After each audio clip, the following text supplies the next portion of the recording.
Assalamualaikum warahmatullahi wabarakatuh. Perkenalkan, nama saya Siska Oktaviona, NIM 1860205223219 dari kelas PGMI 3D. Di sini saya akan membahas mengenai konsep dasar pembelajaran.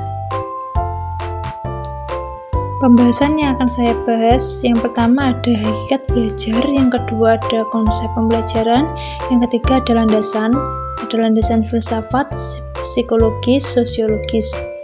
Dan tahapan dalam pembelajaran ada 4, yaitu yang pertama persiapan, yang kedua penyampaian, yang ketiga latihan, dan yang keempat penampilan hasil. Pembahasan yang pertama yaitu ada hakikat belajar. Menurut Ganya, belajar sebagai suatu proses perubahan tingkah laku yang meliputi perubahan kecenderungan manusia seperti sikap, minat atau nilai, dan perubahan kemampuannya, yakni peningkatan kemampuan untuk melakukan berbagai jenis performa atau kinerja. Sedangkan menurut Sunaryo, belajar adalah suatu kegiatan di mana seseorang membuat atau menghasilkan suatu perubahan tingkah laku yang ada pada dirinya dalam pengetahuan, sikap, dan keterampilan. Dari definisi yang dikemukakan oleh para ahli di atas dapat disimpulkan bahwa hakikat belajar adalah suatu kegiatan untuk memperoleh suatu perubahan tingkah laku baik dalam bentuk pengetahuan, keterampilan maupun sikap dan nilai yang positif melalui pengalaman. Selanjutnya ada ciri-ciri belajar. Yang pertama ada aktivitas yang dapat menghasilkan perubahan dalam diri seseorang baik secara aktual dan potensial. Yang kedua, perubahan yang didapat sesungguhnya adalah kemampuan yang baru dan ditempuh dalam jangka waktu yang lama. Yang ketiga, perubahan yang terjadi karena ada usaha dari dalam diri setiap individu. Pembahasan kedua ada konsep pembelajaran. Pembelajaran merupakan terjemahan dari learning yang berasal dari kata belajar atau to learn. Secara psikologis, pengertian pembelajaran dirumuskan bahwa pembelajaran ialah suatu proses yang dilakukan oleh individu untuk memperoleh suatu perubahan perilaku secara menyeluruh sebagai hasil dari interaksi individu itu dengan lingkungannya. Menurut Dimyati dan Mujiono mengemukakan bahwa pembelajaran adalah kegiatan guru secara terprogram dari desain instruksional untuk membuat siswa belajar secara aktif yang menekankan pada penyediaan sumber belajar.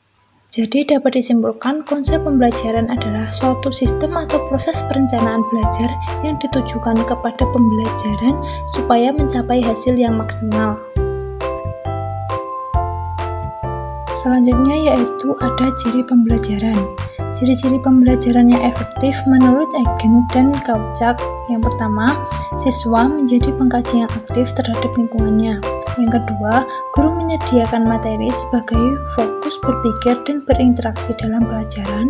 Yang ketiga, aktivitas-aktivitas siswa sepenuhnya didasarkan pada pengkajian. Yang keempat, guru secara aktif terlibat dalam pemberian arahan dan tuntutan kepada siswa dalam menganalisis informasi. Yang kelima, orientasi pembelajaran, penguasaan isi pelajaran, dan pengembangan keterampilan berpikir. Yang terakhir, guru menggunakan teknik mengajar yang bervariasi sesuai dengan tujuan dan gaya mengajar guru. Pembahasan selanjutnya yaitu landasan filsafat. Mengingatkan kembali manusia mengenai makna hidup yang bisa dilalui melalui proses meniru, memahami, mengamati, merasakan, mengkaji, melakukan, dan meyakini akan segala sesuatu kebenaran. Selanjutnya, landasan psikologis. Landasan psikologis mempelajari produk dari segala kejiwaan ini dalam bentuk perilaku-perilaku yang nampak dan sangat dibutuhkan dalam proses belajar. Yang ketiga, landasan sosiologis. Landasan sosiologis mengiringi perkembangan inovasi pembelajaran yang banyak berimbas oleh perubahan zaman yang semakin hedonistik. Selanjutnya, ada tahapan dalam pembelajaran. Yang pertama, persiapan. Persiapan menimbulkan minat peserta belajar, memberi mereka perasaan positif mengenai pengalaman belajar yang akan datang dan menempatkannya dalam situasi opsional untuk belajar. Yang kedua ada penyampaian.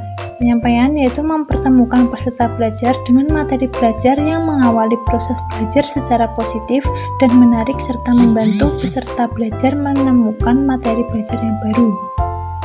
Yang ketiga, latihan. Latihan membantu peserta belajar mengintegrasikan dan menyerap pengetahuan dan keterampilan baru dengan berbagai cara. Yang terakhir, ada penampilan hasil, yaitu memastikan bahwa pelajaran tetap melekat dan berhasil diterapkan dan membantu peserta dalam memperluas pengetahuan atau keterampilan baru mereka pada pekerjaan, sehingga hasil pekerjaan itu akan melekat dan menampilkan hasil akan terus meningkat.